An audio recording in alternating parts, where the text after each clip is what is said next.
اس قدر غیر متوقع اور زوردار تھپڑ نے اسے چکرا کے رکھ دیا۔ پھر اس سے پہلے کہ وہ سنبھلتی یا کچھ سمجھ پاتی، چچی نے اسے بالوں سے پکڑ کر گھسیٹا اور بے دردی سے پیٹنا شروع کر دیا۔ ساتھ ہی ساتھ گالی اور کوسنوں کا سلسلہ جاری تھا۔ وہ حواس پاختہ سے اپنا قصور بھی پوچھ نہیں پا رہی تھی، بس ہاتھ آگے کیے اپنا ناکام بچاؤ کرنے کی کوشش کرتی رہی۔ اب بس بھی کر نیک وقت، کچھ زبان سے بھی پوچھ لے، اندر سے چچا نے نکل کر دبے لہجے میں کہا تو اسے مار مار کے ہامتی چچی گرا اٹھی۔ خبردار جو آپ کچھ بولے، ارے 2 جوان بیٹیوں کا بوجھ دھرا ہے میرے سینے پر، پھر بھی اس سپولن کو سر آنکھوں پر بٹھا، اور یہ حرام خور۔ دانت کچکچا کر اسے تھپڑ رسید کرتے ہوئے یہ نئی دنیا میں سامنے نکل کھڑی ہوئی۔ میں نے کیا کیا ہے؟ وہ بلک رہی تھی۔ تجھے میں بتاتی ہوں، چچی نے اپنی جوتی سنبھالتے شعلہ فشاں لہجے میں کہا۔ ہم تجھے یہاں لائے تھے تیری یتیمی اور بے گھری پر ترس کھا کے، اور تو چلی ہے ہمیں کے سروں میں خاک ڈالنے۔ چچی کی جوتی اب دھڑا دھڑ اس کے سر پر برس رہی تھی۔ سائمہ اور صوبیہ منہ پر ہاتھ دھرے اپنی ہنسی روکنے میں مصروف تھی۔ سائمہ صوبیہ نے بھی جوتیاں پہننا نہ لی۔ اب کی بار چچا سے برداشت نہیں ہوا، یا شاید محلے والوں کے سن لینے کا خدشہ لاحق تھا۔ آگے بڑھ کر چچی کو روک دیا۔ پوچھو پھر اپنی لگتی سے، 2 ہفتے ہو گئے اسے اسکول سے نوکری چھوڑے، تو یہ روز کہاں رنگ رلیاں منانے کے آتی ہے، کہاں جاتی ہے درس دینے روزانہ؟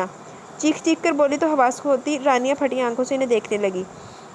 غصے سے بے حال چچی پھر سے اس کی جانب چیل کی مانند جھپٹی تو وہ چچا کے پیچھے چھپ کر گھگیانے لگی۔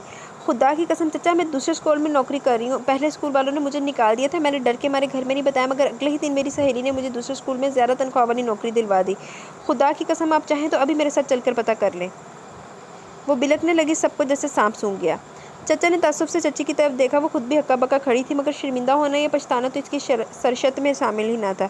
ہاں تو کیوں بتاتی، گھر میں زیادہ تنخواہ والی نوکری جو ملی تھی۔ اے لو 2 فٹے منہ رانیہ، تینوں بھی لاکھ دی لعنت، دس تے ہن دمی جڑا 1000 روپے اپنے کولوں رکھ کے تو محل پانا سی نا، وہ بھی دے دیویں 1000 روپے منوس عورت کو۔ چچی نے چمک کر کہا، مگر اب کی بار لہجے میں وہ لپک اور پھنکار نہیں تھی۔ رانیہ یوں ہی چچا کے پیچھے دبکی سسکتی رہی۔ چلو اب تماشا ختم کرو، ذرا سی بات کا بتنگڑ بنا کے رکھ دیتی ہو۔ چچا سر پر ہاتھ پھیرتے اندر چلے گئے۔ چل اٹھ جا اب، اور سمجھنا یہ غلط فہمی بیانی کی سزا تھی۔ اتنی گھنی میسنی، اگر پہلے سے بتا دیتی تو میرا کہ دماغ خراب تھا جو مار مار کے میرا کندھا ہل گیا۔ انہوں نے اپنا شانہ دباتے ہوئے حقارت سے ادموئی پڑی رانیہ کو دیکھا اور صوبیہ کو اپنے شانے دبانے کا اشارہ کیا۔ چل اٹھ اب، اندر دفعہ منہ میں گھگیاں ڈالے بیٹھی تھی، ایسی چلاکیاں تو ہمیں ساری زندگی نہ آئی، سیدھی ساری زندگی گزار دی۔ اے لوہا لوی ایسے ڈنگر عورت نے سیدھی ساری زندگی گزاری۔ ویسے نا یہ جو ہے نا اپنی عفت میم، انہوں نے چاہیے سی آ جی چچی کا پھڑ کے نا اندر ویاہ کرا دیں، وہ جڑا حیات نہیں ہے ڈنگر سکندر حیات، ہاں اندر کرا دیں، دونوں ایک دوسرے کو چھتر بھی مارتے، وہ اس کو گالیاں بھی نکالتا، اس کو ڈرامے بازی بھی کہتا، دونوں کی خوب جمتی، خوب گزرتی جب مل بیٹھتے 2 دیوانے تو۔ اچھا جی۔ چچی مسلسل بڑبڑائے جا رہی تھی۔ چچا ہی اسے سہارا دے کے جیسے تیسے کمرے میں چھوڑ گئے۔ سر اور جسم کی نہیں دل کی دکھن اسے رلا رہی تھی، اور تقدیر کہیں سنہری قلم سے اس کی خوبصورت قسمت رقم کر رہی تھی۔ وہ سیدھا کاشف کے پاس پہنچا تھا۔ یہ تو ایک دن ہونا ہی تھا، بس ذرا جلدی ہو گیا۔ وہ ہنسا۔ پتہ نہیں یہ والد صاحبان بچوں کو آگ کرنے کی دھمکیاں کیوں دیتے ہیں، شاید وہ یہ سمجھتے ہیں کہ ہم ان کے بغیر، ان کی جائیداد کے بغیر کچھ نہیں ہے۔ عادل سخت کبیدہ خاطر تھا۔ ماں کی شکل آنکھوں کے سامنے سے ہٹ نہیں رہی تھی۔ گھر سے نکل کر تو شاید منزل آسان ہو گئی تھی، مگر یہ پہلو دکھ دے رہا تھا کہ ماں بہنوں سے دور ہو گیا تھا۔ فکر مت کرو، جاب تو سمجھو تمہاری پکی ہے، 1 آدھ ماہ تک رہائش اور کنوینس بھی فری مل جائے گی، پھر تو بس موجاں ہی موجاں۔ کاشف نے اسے تسلی دی تو وہ ہنس دیا۔ یہی تو بے فکری ہے، اس لیے تو کب سے جاب کی تلاش میں تھا، مجھے پتہ تھا ایک دن یہی ہونا ہے، اور یہ تو تمہیں کہنے کی ضرورت نہیں ہے کہ جب تک تمہاری رہائش کا مسئلہ نہیں حل ہو جاتا تم میرے پاس ہی رہو گے۔ اس کی بات سن کر عادل اس کے بستر پر مزید پھیلا۔ بالکل، بلکہ تم نہ بھی کہتے تو میں خود کہنے والا تھا۔ میں کھانے کا کہہ کر آتا ہوں۔ کاشف ہنستا ہوا چلا گیا۔ تمکین گہری سانس لے کر عادل نے آنکھیں موندی تو ایک فرحت رگی اور پرسکون سا احساس پلکوں تلے اتر آیا۔ ویسے عادل نے اگر خود غرضی سے سوچا بھی ہے نا، تو وہ نوین اس قابل نہیں تھی کہ یہ اس کے بارے میں سوچتا۔ اچھا جی، میری تو سمجھ میں نہیں آتی کہ اچھے لڑکے دیکھ کے لوگوں کی رال کیوں ٹپکنے لگتی ہے، ہر کوئی پلیٹ میں رکھ کے بہن بیٹی پیش کر رہا ہے۔ نگینہ کو سسرال واپس کے 2 ہی دن ہوئے تھے، تیسرے روز اس کی پھر آمد ہوگی۔ اب دوپہر کے کھانے کے بعد یہ موضوع کھل گیا۔ وہ بڑے غرور سے کہہ رہی تھی۔ احراز کو اس کے الفاظ اور انداز معیوب لگے۔ ہر کسی کا دل چاہتا ہے کہ ان کی بہن یا بیٹی اچھے اور بہترین لڑکے سے بیاہی جائے۔ رسان سے بولا تو نگینہ نے ہاتھ نچاتے ہوئے کہا، اپنے منہ سے اپنے بیٹی کے رشتے کی بات کرنا کہاں کی اچھی بات ہے؟ اسلامی نقطہ نظر سے تو اس میں کوئی مذائقہ نہیں، بلکہ حضرت خدیجہ رضی اللہ تعالیٰ عنہا نے خود رسول پاک صلی اللہ علیہ وسلم کو شادی کا پیغام بھیجا تھا۔ احراز نے سکون سے جواب دیا۔ نگینہ جذبہ ہونے لگی۔ وہ اور زمانہ تھا، سنت تو رہتی ہے، دنیا تک وہی رہے گی۔ اس کے جان چھڑانے والے انداز پر وہ مسکرایا تھا۔ ابھی تو باتیں کر رہے ہیں بڑے مذہبی، ان میں سے کسی سے شادی کرنی پڑے تو پتہ چلے۔ وہ برا مان گئی۔ مسئلہ کیا ہو گیا ہے؟ رشیدہ بیگم نے بیٹی کا دل رکھنے کو اسے اپنی طرف متوجہ کیا۔ ویسے میں نے والیاں جڑیاں ویاہی ہوئی بیٹیاں ہوندیاں نا، میں بالکل نہیں پسند جڑیاں آ کے نا فساد ہی پائی رکھ دیاں گھر۔ وہی میری بڑی نند صاحبہ کی نند اور جٹھانی کی چھوٹی بہن کا راضی بھائی کے لیے رشتہ دے رہی ہیں خود سے۔ نگینہ نے حقارت سے کہا تو احراز چونک گیا۔ لو انہیں کیا مصیبت پڑ گئی، ہم جب جی چاہے گا اپنے بھائی کی شادی کریں گے، شبینہ نے تنک کر کہا تھا۔ او ہو بھائی، اگر اچھی لڑکیاں تو دیکھنے میں کیا حرج ہے، رشیدہ بیگم نے رسان سے کہا تو نگینہ بلبلا اٹھی۔ ہاں، نند جٹھانی کو سسرال میں بھی برداشت کرو اور ان کی ایک کاربن کا بھی یہاں بھی لے آؤ، مستقل درد سر۔ احراز کی آنکھوں میں رانی کی بھولی سی صورت گھوم گئی۔ میں اس لیے کہہ رہی ہوں کہ لیکھی والی لڑکی کے ساتھ تم لوگوں کا گزارا بھی اچھا ہو جائے گا۔ انہوں نے وضاحت کی۔ اتنے سالوں تو اچھے سے گزارا کیا نہیں، ان کی ماؤں نے اب میرے خبرو بھائی پر رال ٹپکتی تو نیک میٹھی بیبیاں بن گئی ہیں۔ وہ اسی انداز میں کہہ رہی تھی۔ انہیں دفع کرو آپا، میری سہیلیوں میں بڑی خوبصورت لڑکیاں بھائی جان کے ساتھ بہت سوٹ کریں گی۔ شبینہ نے جوش سے کہا تو نگینہ نے منہ بنایا۔ بس رہنے بھی دو، دیکھ رکھی ہیں میں نے تمہاری سہیلیاں، ہماری بھابھی بننے لائق نہیں ہے کم از کم۔ کیوں؟ شبینہ نے احتجاج کیا۔ وہ لبنہ دیکھی جس کی بڑی بڑی آنکھیں ہیں، ہاں، جو اس کی پکوڑا سی ناک کے پیچھے چھپ کر دکھائی نہیں دیتی، دیکھنے والے کی پہلی نگاہ اس کی ناک پر ہی پڑتی ہے۔ اور وہ جو گوڑی چٹی ذل ہما، گوڑی چٹی بلکہ گول مٹول، اتنی بھاری ہے سامی۔ ہاں، جیسے آپ خود تو بہت خوبصورت ہیں، بھائی جان بھی تو لے گئے جب چاپ آپ کو بیاہ کر۔ اپنی سہیلیوں کی مدح سرائی سن کر شبینہ کے صبر کا پیمانہ لبریز ہو گیا تو وہ تڑک کر بولی۔ دیکھ رہی ہیں اس کی بدتمیزی؟ نگینہ نے تل ملاتے ہوئے ماں کو متوجہ کیا۔ تم دونوں ہی اپنی فضول باتیں بند کرو۔ رشیدہ بیگم نے ان دونوں کو ہی ڈانٹ دیا۔